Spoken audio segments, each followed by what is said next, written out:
Chelsea Football Club complete the signing of Marc Cucurella for £55 million plus £7 million in add-ons. This brings the total up to £62 million and a big summer signing for Chelsea. You add that to Koulibaly, you add that to Raheem Sterling, and you are looking at a real serious improvement to this Chelsea squad.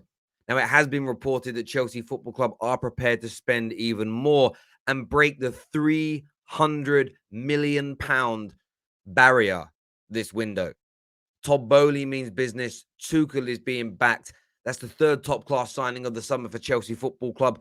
I want your thoughts and I want your feelings on this right now, people. Leave your comments below. Make sure that like button is being smashed. Let's do this.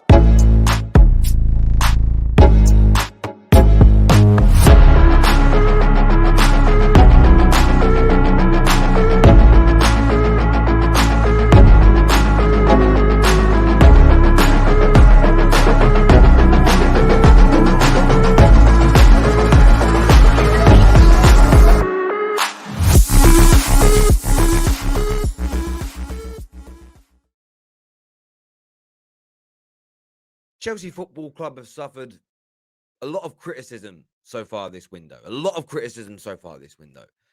Scattergun approach, messy, crazy window, bad in pre-season. Everybody writing them off. In some respects, Man United have been written off because Man United were poor last season, and I've got a long way to go to get back to a point where people will believe that they're capable in challenging for major titles. And I think most Man United fans get and understand it. The writing off of Chelsea has been nothing but weird, in my opinion. Nothing but weird, and I really do stand by that. It's been very strange. It's been something I haven't really truly understood. I think it's shrouded in nearly 2 decades of jealousy, a hope and a want that Chelsea are going to fall away, a hope and a want that Chelsea are terrible. You look at the situation with Cucurella, it shows they've still got Paul. Now, they've had to pay a king's ransom. £62 million will be the total cost of this signing. And some will tell you Cucurella is not worth it. That remains to be seen. You know, if Liverpool had paid £62 million for Andy Robertson, and then he performed as he's done for the past 3, 4, 5 years, his price tag would never have been questioned. There is some pressure that comes with it. But if Cucurella puts in the same level of performances for 2 to 3 years plus for Chelsea as we have seen from him at Brighton, you were talking about another excellent deal for Chelsea. This is a player that can defend. This is a player that can attack. This is an individual that can play wing back, left back, and in that left-sided centre-back role if needed. And I think that's very key to point out. If he is needed in that role, he can do it. And he can do it brilliantly as well. So from my standpoint, I don't kind of look at this through a negative lens at all. As we all know, I don't really care about how much money people are or are not spending. I think it's often used as a net spend. The mythical net spend is used as a way to elevate a club. Oh my God, our achievements are worth so much more than you because our net spend is better. And this is that, and this is the other. It's never really been something that I care too much about. If your club has got the money and they want to spend it, spend it. Rich clubs generally speaking, get charged more for players than poorer clubs. The Premier League clubs typically get charged more by the European elites than when they do business with one another because of our new TV deal money. This is the nature of business. So I think unless you're going to focus on every element of the business, when you actually look at the fact that how much money these big Premier League clubs make, their actual net spend is based on their profits at the end of the year. And a lot of the big Premier League clubs actually spend less per pound on new transfers than some of the smaller or perceived poorer clubs. But that's all boring. No one really cares about that. It is what it is. But Chelsea Football Club have bought very, very well this summer, and there's still more to come. Cucurella is a player that I've already said is going to improve Chelsea's football team. They've signed one of the best centre-backs in Europe, in Koulibaly, in the world, in fact. One of the best in Europe, one of the best in the world. They've got Raheem Sterling, who's a very good creator, who is a good goal scorer as well, and a top player. Yes, more is needed in the defense. Wesley Fofana, they're looking to raise their bid close to £85 million. And they're said to still be very, very interested in signing Frankie de Jong. I said this a few weeks ago that we should be scared of Chelsea. If you watch the video, you understand where I'm coming from. This is a brand new Chelsea. And a lot of people felt that with Roman Abramovich leaving, this Chelsea team would fall away. This Chelsea team would fall apart. But I'm going to tell you why that's nonsense. And this Chelsea team need to be feared. Win everything you need to enjoy the start of the Premier League season with OneFootball. You can win your favorite team's brand new kit and a copy of FIFA 23.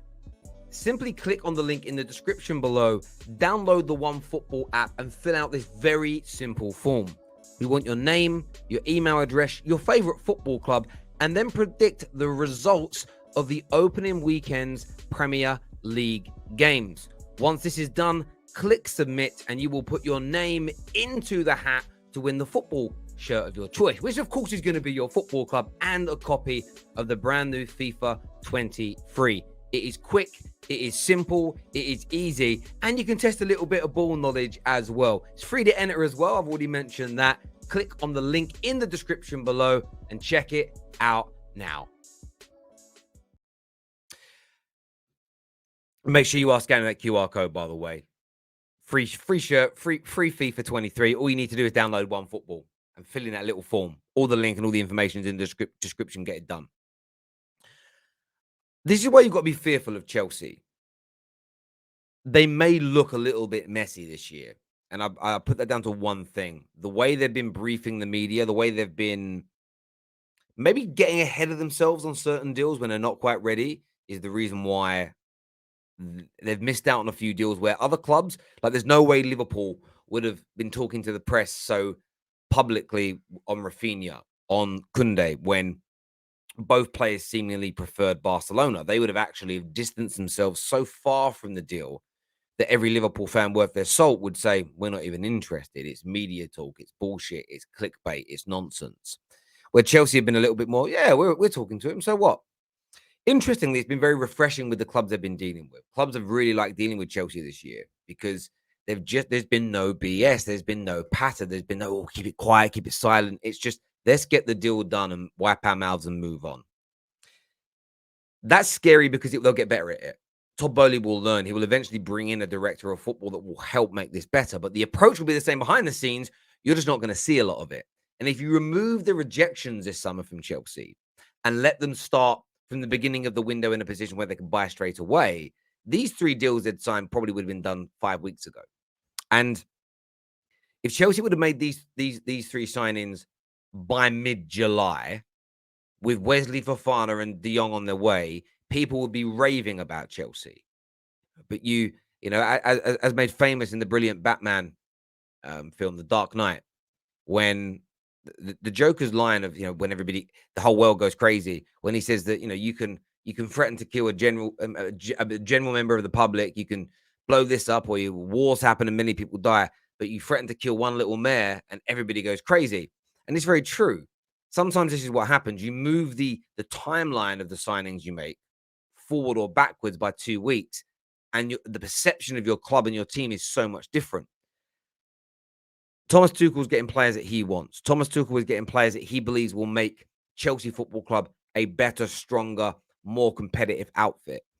And that, for me, is hugely significant in the progression of the football club. These are the first signings Thomas Tuchel has had that are what he wants, what he believes will improve the team. That hasn't happened at all before. He didn't want Lukaku. He was kind of left in a position where, yes, he may have said, I don't know if Tchouaméni is ready yet for the Premier League. Some would argue it is. They probably should have signed him and loaned him back, to be fair. The only other option they had was Sal Niguez, who didn't really make it. But last summer, they did not present Thomas Tuchel with a large amount of options. This year they have, and they've gone and landed 3 of them, and they're likely to land 2 more top players. How will Chelsea fare this season? I believe they'll come 4th right now. That might change, though. Frankie de Jong and Wesley Fofana are both landed. You will see my opinions on this change. Predictions now and predictions at the end of the transfer window, for me, are 2 very different things. But Chelsea will make the top 4. Chelsea, I've got a massive chance of winning a trophy. And if they complete all these signings, they're in the top 4, top 5 favourites for me to win the Champions League. They will be difficult to break down. They'll become more creative. They're already adding better strength in depth to what they've already got. Plus, they've got more youngsters to come through and play. This is a Chelsea team looking potent, looking scary, and still spending money. Oh, you're done now that Roman's gone. No more money is going to be spent. The Todd Bowley regime do not look like that is how they're going to operate. And if they end up spending over this £300 million mark this summer, what a statement, what a splash, what an impact they're going to make on the Premier League. But Marc Cucurella, he is a Chelsea football player. That deal is complete. That deal is done. That deal is over the line. Medicals completed. Everything finalized between the football clubs. The announcement haven't really been that big this year, have they? There haven't been any big fanfare announcements, which we all expect. Could he play for Chelsea this weekend? Very, very unlikely. Unless they got the registrations already done and they've delayed things on purpose for a reason.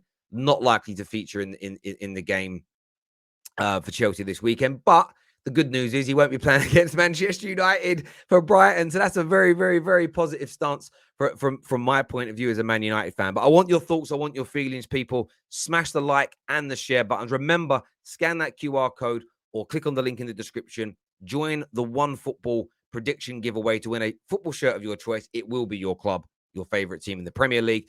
And you can win a copy of FIFA 2023. Go do it now, my people. Take care. Goodbye. God bless. See you.